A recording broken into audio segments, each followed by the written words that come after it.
Hi everyone and welcome to the channel. My name is Bork. In today's video, we'll be covering Konosuba Fantastic Days, mistakes to avoid. Don't forget to sub and leave a like for the algorithm. I appreciate you being here. Let's go ahead and get this started. One of the first things being that you should be doing is farming out hard mode. One of my biggest mistakes and my current regrets is not jumping in here and farming it every single day. All right. Yes, it costs some stamina. The most important thing that you can get is gear. This scroll gear in particular. You can see this stuff is framed in rainbow or it's framed in gold. No, you cannot get this in normal mode, and hard mode is the only way. So you want to jump in here every single day because you can only farm a limited amount, and the game is going to essentially gate you from getting some of the best gear in the game because you can only run it 3 times. Now, the reason why I'm talking about this is because I made a big mistake and I was like, oh man, I don't know how to get good gear, so I'm just gonna build this beginner gear. You can build the beginner gear, that's absolutely fine, just don't get too fixated on this because you can see it has physical attack 25. We jump into these silver weapons, it's 34 attack, and then you jump into the gold gear and it's going to be 48 attack. And as you can see here, some of them only require, I guess, like 1 piece. I'm pretty sure this is going to be really difficult to get. Shout outs to everyone who also watches One Piece. But if you jump back, you go into my team right here. This is just like so heartbreaking when I see it, because if you look at this dagger, I upgraded it 3 times. All right, it's only at 35 attack. It's absolutely abysmal. So this rolls around to my other tip, where please just don't upgrade this beginner gear if you craft it. That's just a huge mistake. Don't waste these materials right here. Yes, you can get it from jobs. Yes, you can do it from main quests. Like, you can get this stuff easily, but I was just spamming like my upgrades on these, and God forbid, don't upgrade with like the silver stuff right here. That's even harder to get. So yeah, I'm just saying, don't do that. It was a big mistake on my part, and hopefully I saved a couple of folks from upgrading that beginner gear, because it's an absolute travesty to say the least. And this rolls around to my other thing, where you should be upgrading your characters and not focusing on their gear. All right, so early on I made the mistake of being like, oh, I need to like get everyone like geared up and everyone needs to be good to go. No, the first thing you should be focusing on is getting everyone to level 40 or 45, at least your initial roster. All right, because if you can get everyone to level 40, you're going to be able to power through most of the quests, most of the events, and all the different things you're being thrown at in the game. And this leads into another thing where you should be essentially, once you get stuck in main quest, you should be going into free quest and essentially spamming these promotion materials that you need to get in order to upgrade characters. And I do have some tips when it comes to free quests. So if you're going to be going from, let's say, 30 to 35, 35 to 40, you want to stick around either in intermediate,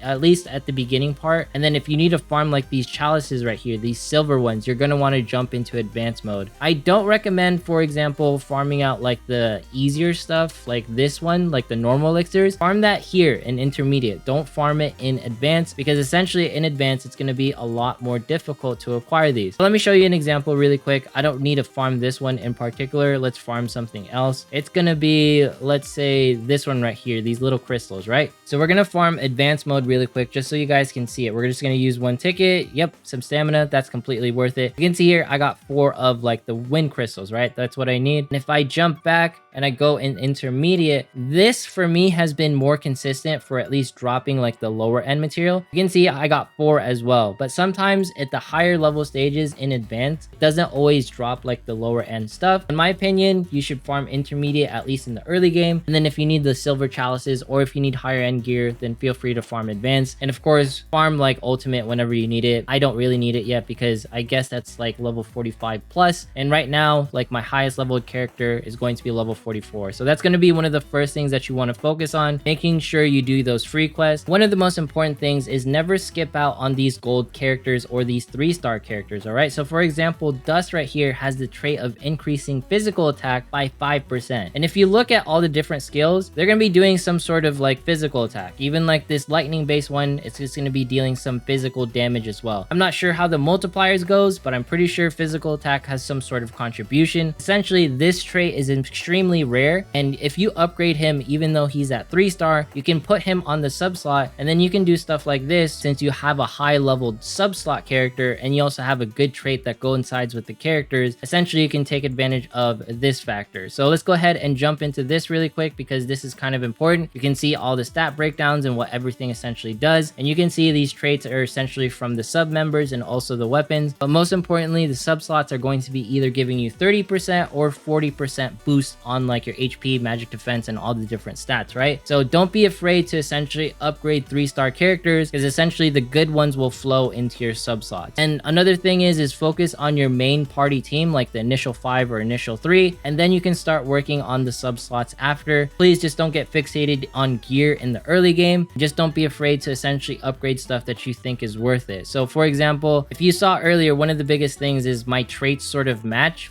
except for like Mitsurugi and Dust. They're kind of like all over the place, but I'm more focused on the initial 3 in the front. You can see all she has is darkness traits, which enables her to deal more dark damage, obviously, and then all wind traits when it comes to crit. So it's one of the things that I want us to pay attention to, because you really want to focus on traits and not just matching the characters with, like, you know, for example, I have Aqua here, it's double Aqua. It's much better if I were to technically increase like her water damage if in case I want to do that, but here I want to make Aqua a decent healer. And this rolls around to another thing where I don't think healers and tanks are as valuable or as necessary. I think healers are definitely necessary, but I don't think you need to spam like a team full of healers, and I don't think you need a tank really when it comes to like at least like the early parts of the game, because what ends up happening is the enemies are going to be attacking whoever they want at any position at sometimes. Yes, they'll be attacking like the front person the most, but sometimes they'll be attacking front 2 and front 3. Essentially, like the rear guard will pop in and, you know, they'll just take some damage as soon as like they sit in front 1 or front 2 or whichever. So it really doesn't matter whether you run a bunch of tanks and whatnot. And this rolls around to another thing when it comes to upgrading characters. Do not be frugal with your stamina, all right? Feel free to spam the crap out of your stamina in order to essentially farm out these promotional materials, because I was stingy with it and I didn't know what I was doing. Essentially, I focused on gear when you should really be focusing on farming promotional materials, not to mention using these skip tickets. There's a reason why a lot of people are getting skip ticket dry, and that's going to be because they're spamming promotionals, because promotion is going to be one of the biggest things that'll help you boost yourself in the early game, because they don't really say, you know, level up your characters, not your gear. And this goes into another thing where if you jump into quests, please do not ignore arena. This has to be like one of the most important things in the game, because if you go into exchange right here, you can see the rainbow framed gear. There's only 2 left, and I'm assuming that after 9 days and 3 hours that this is going to reset and you can essentially get more of these pieces, and you're probably going to need a lot of these pieces in order to essentially create some of the best gear in the game. I'm sure in the future there'll be better pieces of gear. This is something to take into account for. I guess you could sort of get like these gold pieces of gear, but personally speaking, I feel like these rainbow pieces of gears are harder to obtain. But in case you want to do that, I know it only takes like 1 scroll in order to craft this dagger. I'm not going to say you should like get this exchange right here, because personally this rainbow stuff, it's going to be hard to essentially farm out like 5,000 arena coins in order to obtain like these. And when it comes to like the beginner characters right here, I don't know if it's really worth it. I know it only costs 10, but I feel like you really don't need them, even if they're going to be increasing like the sub slot characters that you might use. And please don't get like the gold gear like right here, the accessories, because you can farm this stuff, all right? Like the biggest thing is you shouldn't be trying to get the stuff that you can farm from the arena. You should really be focusing on like the rainbow gears. I don't think you can farm like the Enigma stuff, so maybe that's why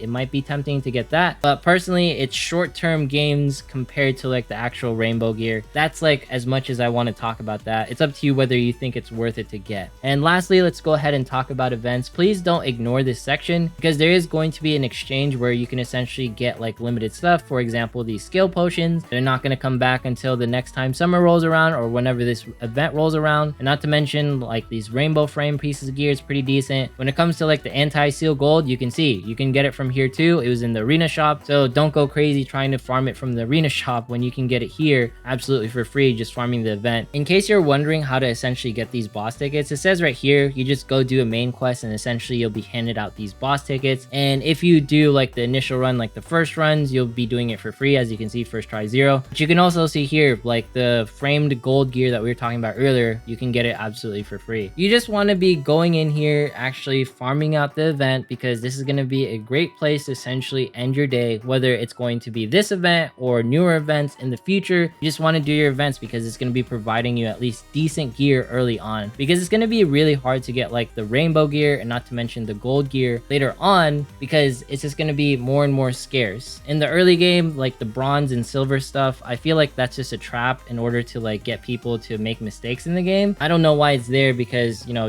I have have like the dagger that's like 35 attack, it's absolutely like terrible compared to like being actually level 45. And you can see like even though my characters like they don't have the best gear, they're performing absolutely fine. It just all falls down to the fact that they're higher leveled and I put some more time actually upgrading them. So hopefully like this sort of helps you out with what you're farming and what you're doing in the game, because it's really not straightforward on what you need to upgrade in this game, because it doesn't really tell you to fixate on like upgrading characters. The first thing that you notice with your team, because you're unlocking everything, is like, oh, I need to upgrade like my sub slots in my gear. I think that part is like okay, but the real meat and potatoes early on is just leveling everyone up, getting those promotion materials, and creating like an actual decent team in the beginning. There's plenty of team building guides. Personally, an advocate for running more of a glass cannon build, because this game really advocates for the fact that everyone should essentially complete this stage within like less than a minute, or else you won't get like the third crown or whatever, right? That's gonna be it for today's video. Those are my mistakes to avoid. It really comes down to just focusing on levels and not fixating on the gear and stuff. Be very eccentric when it comes to spamming your stamina, spamming your skip tickets, because that's essentially what's going to get you the leg up. Anyways, if you made it this far, consider subscribing, dropping a like, leaving a comment, follow me on Twitch, follow me on Twitter. Once we hit 27,500 subs, we're doing a giveaway. If this video helped you, I would greatly appreciate any comments or any more tips that you guys have. Leaving a sub, 27,500. I already said that. Thanks so much for watching. Have yourself a fantastic day, and hopefully I see you guys in the next one.